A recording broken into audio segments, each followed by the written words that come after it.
بسم اللہ الرحمن الرحیم۔ السلام علیکم۔ امید ہے کہ آپ سب عافیت سے ہوں گے۔ مسلسل احتیاط کے باوجود بھی گزشتہ ایک ماہ میں کورونا وائرس کا شکار رہا، لیکن اب اللہ کے کرم سے میں مکمل صحت یاب ہو چکا ہوں۔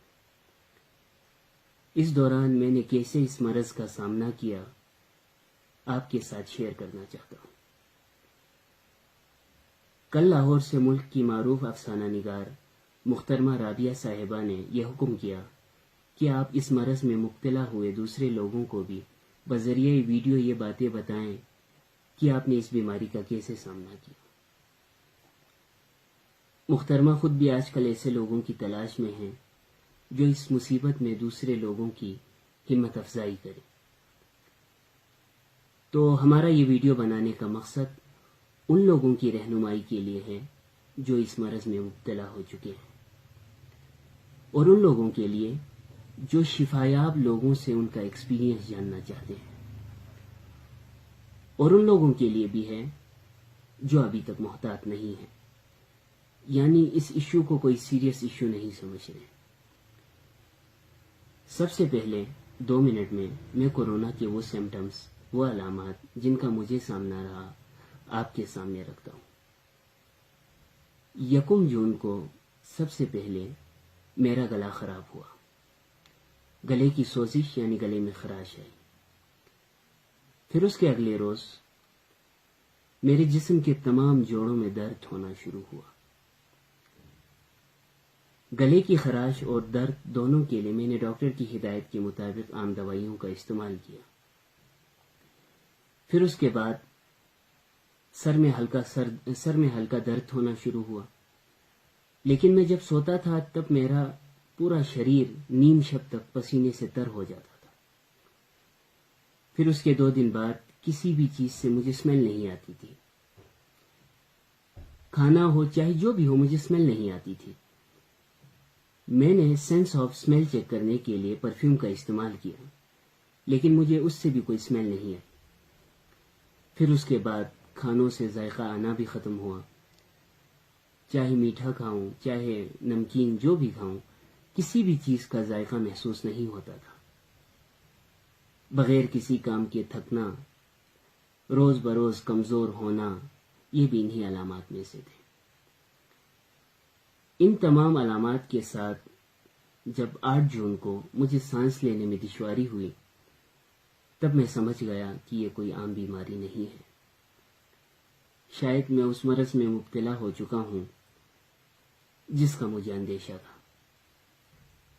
جو ہی سانس لینے میں دشواری ہوئی، اپنے گھر والوں کو بتائے بغیر میں نے اپنے بڑے چاچا اور فیملی کے سینئر ڈاکٹر، اسکردو کے سینئر ڈاکٹر جو خود آج کل کورونا الرٹ پر ہیں، انہیں کال کر کے بتایا کہ میرے گھر والوں کو بتائے بغیر آپ مجھے قرنطینہ میں آئسولیشن کے بہانے سے گھر سے باہر نکالیں۔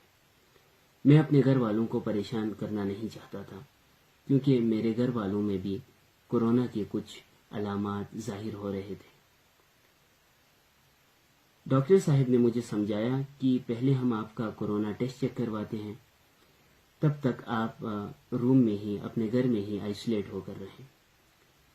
پھر اس کے بعد کورونا کا ٹیسٹ ہوا جو کہ پازیٹیو میں آیا۔ اب میں آپ کو بتاتا ہوں کہ ان تمام علامات کے ہونے کے باوجود بھی میں نے گھر ہی رہ کر اس بیماری کا کیسے مقابلہ کیا۔ اس بیماری سے نمٹنے کے لیے میں اور میرے گھر والوں نے ایک روٹین بنایا۔ یہ روٹین ورلڈ ہیلتھ آرگنائزیشن، عالمی ادارہ صحت اور مقامی ڈاکٹرز کی ہدایت کے مطابق تھا۔ آئیں اب میں آپ کو آپ کے ساتھ یہ روٹین شیئر کرتا ہوں۔ اس دوران میری یہ کوشش ہوتی تھی کہ رات 10 بجے سے پہلے سو جاؤں، لیکن سونے سے پہلے میں 15 منٹ ضرور اسٹیم لیتا تھا۔ اسٹیم لینے کے بعد ہاتھ اور منہ کو اچھی طرح دھونے کے بعد میں سو جاتا تھا۔ صبح 9 بجے اٹھتا تھا، اٹھنے کے بعد 15 منٹ دوبارہ اسٹیم لیتا تھا اور سیدھا نہانے جاتا تھا۔ اور نہانے کے بعد وہ کپڑے جن کو میں نے رات کو پہن رکھے تھے ان کو میں ڈیٹول ملے ہوئے پانی میں بالٹی کے اندر ہی چھوڑاتا تھا. پھر اس کے بعد ناشتہ وہیں جو عام گھروں میں ہوتا ہے، لیکن انڈے اور دودھ کا استعمال لازمی ہوتا تھا کیونکہ ان میں پروٹین کی مقدار زیادہ ہوتی ہے. ناشتے کے بعد میں چادر سمیت اپنے بستر کو چھت پر لے جا کر ڈیٹول ملے ہوئے پانی سے خوب سپرے کرتا تھا اور دھوپ میں ہی چھوڑاتا تھا. پھر اس کے بعد 10:30 بجے میں کیلشیم وٹامن کی یہ دوائی جو عام میڈیکل دکان میں ایزیلی اویلیبل ہے نیم گرم پانی میں ڈال کر لیتا تھا. پھر اس کے بعد 11 بجے ایک کچا پیاز کھاتا تھا.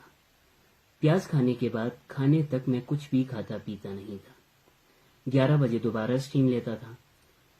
سٹیم کو آپ گھر کا ہی آکسیجن سمجھیں، اس لیے میں دن میں 4 بار سٹیم ضرور لیتا تھا. سٹیم لینے کے بعد اپنے ناک اور منہ کو ضرور دھوئیں، کیونکہ کہا جاتا ہے کہ سٹیم لینے کے بعد اندر کے جو جراثیم ہیں وہ آپ کے ناک اور منہ تک پہنچنے کے زیادہ امکان ہوتے ہیں.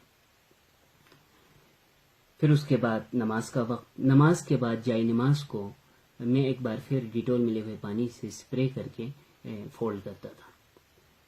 2 بجے کھانے کا وقت ہوتا تھا. کھانے میں آپ نے زیادہ تر دالیں اور سبزیاں لینی ہیں. اگر آپ دال کھائیں گے تو پروٹین ملے گا، اور اگر آپ کو وٹامنس کی ضرورت ہے تو گوشت اور سبزیاں کھائیں. لیکن کھانے کے بعد فروٹ ضرور کھانا چاہیے کیونکہ فروٹ میں زیادہ وٹامنس ہوتے ہیں. کورونا وائرس کے خلاف لڑنا آپ کا کام نہیں ہے، یہ آپ کے باڈی کے اندر پروٹین اور وٹامن کا کام ہے. بس آپ نے ان کا لیول کم ہونے نہیں دینا اور اپنی جگہ ہمت کے ساتھ ثابت قدم رہنا ہے. کھانے کے 1 گھنٹے بعد میں ادرک کا قہوہ پیتا تھا. ایک برتن میں 2 کپس پانی ڈالیں اور 1 چائے کا چمچ ادرک ڈالیں اور اتنا ابالیں کہ آدھا پانی ایوپریٹ ہو جائے. پھر اس کے بعد جو بچے وہ پیے. میں تو یہ بھی کرتا تھا کہ آدھا چمچ پسا ہوا ادرک زبان پر رکھتا تھا اور اسے بھی نگل لیتا تھا. ادرک کے لینے کے بعد 6 بجے تک میں آرام کرتا تھا اور کچھ بھی کھاتا پیتا نہیں تھا تاکہ وہ اندر اچھی طرح گلے اور آپ کو اس کی اسمیل بھی آئے گی اور اس کا اثر سارے اعضائے بدن تک پہنچے. 6 بجے میں چھت پر واک کے لیے جاتا تھا. دوران واک کسی بھی چیز کو چھوتا نہیں تھا، لیکن واک سے پہلے میں وٹامن سی کی یہ دوائی ضرور لیتا تھا. پھر اس کے بعد روم میں آ کے دوبارہ سٹیم، پھر وضو کرتا تھا. پھر رات کا کھانا وہیں جو میں نے آپ کو دن کے کھانے کے دوران ڈیٹیل سے بتایا، ایک بار پھر آپ پیچھے جا کے دیکھ لیں. پھر اس کے بعد رات کو سٹیم لینے کے بعد میں 10 بجے سو جاتا تھا. میں اور میرے گھر والوں نے انہی ہدایات پر عمل کرتے ہوئے کورونا کو اپنے گھر سے نکالا. اگر آپ بھی اس مرض میں مبتلا ہیں تو گزارش ہے کہ انہی ہدایات پر عمل کریں تاکہ جلد صحت یابی ممکن ہو. آخر میں ایک بار پھر اپنے ہاتھوں کو بار بار دھوئیں، اپنے برتنوں کو کمرے میں ہی رہنے دیں. جب بھی پانی پیئے نیم گرم پانی کے ساتھ لیموں کا ضرور استعمال کریں. گھر رہیں، محفوظ رہیں. شکریہ.